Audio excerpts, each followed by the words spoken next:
ہماری دنیا کا 75% حصہ پانی اور 25% حصہ خشکی ہے، لیکن حیرت کی بات یہ ہے کہ اس 25% حصے کو بھی آج تک کسی نے پورا نہیں دیکھا ہے۔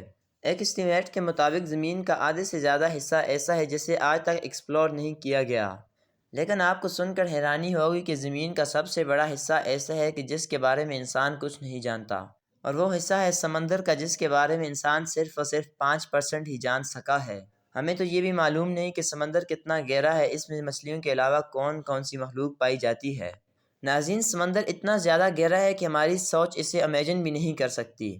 ایک اسٹیمیٹ کے مطابق ہم دنیا کی ہر چیز کو، پہاڑ، بلڈنگز وغیرہ کو کاٹ کر سمندر میں پھینک دیں تو وہ صرف اور صرف 3 کلومیٹر تک کی جگہ کو لے سکے گی۔ اوشن کی سرفیس سے لے کے نیچے 40 میٹر تک کا ایریا وہ ہے جہاں تک سکوبا ڈائیورز کو جانا الاؤ ہے۔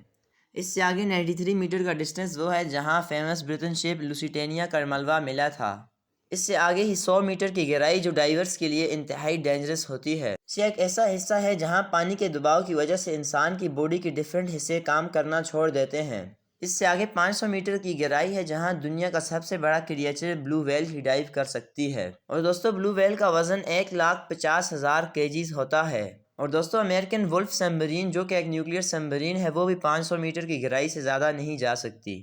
اور دوستو، اس گہرائی میں پانی کا وزن اتنا ہوتا ہے کہ ایک انسان پر ایک موٹی تازی بھینس کھڑی کر دی جائے۔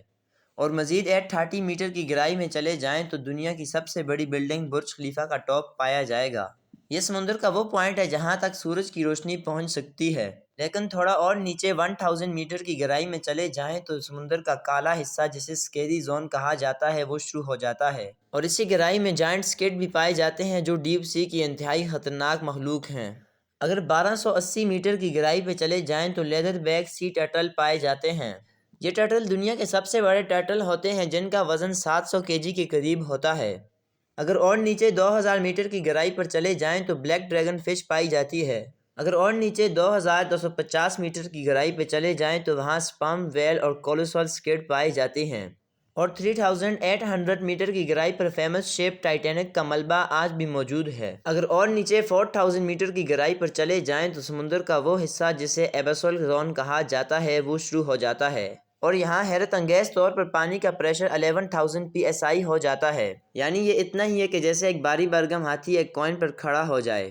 اور دوستو، یہاں دنیا کی عجیب و غریب مخلوق بھی پائی جاتی ہے جن میں پنک ٹوتھ، اینگلر فش اور وائڈر فش بھی موجود ہیں۔ اور 4781 میٹر کی گہرائی میں ورلڈ وار سیکنڈ میں تباہ ہونے والی شپ کا ملبہ آج بھی موجود ہے۔ مزید 6000 میٹر کی گہرائی پر اوشن کا ایک ایسا حصہ شروع ہو جاتا ہے جسے دا ہیڈل زون بھی کہا جاتا ہے۔ اور مزید نیچے 6500 میٹر کی گہرائی ایک ایسی گہرائی ہے جہاں صرف US کی ریسرچر سبمرین ہی جا سکتی ہے۔ اسے DSV-11 سبمرین بھی کہا جاتا ہے اور یہ وہی سبمرین ہے جس نے ٹائٹینک کو تلاش کیا تھا۔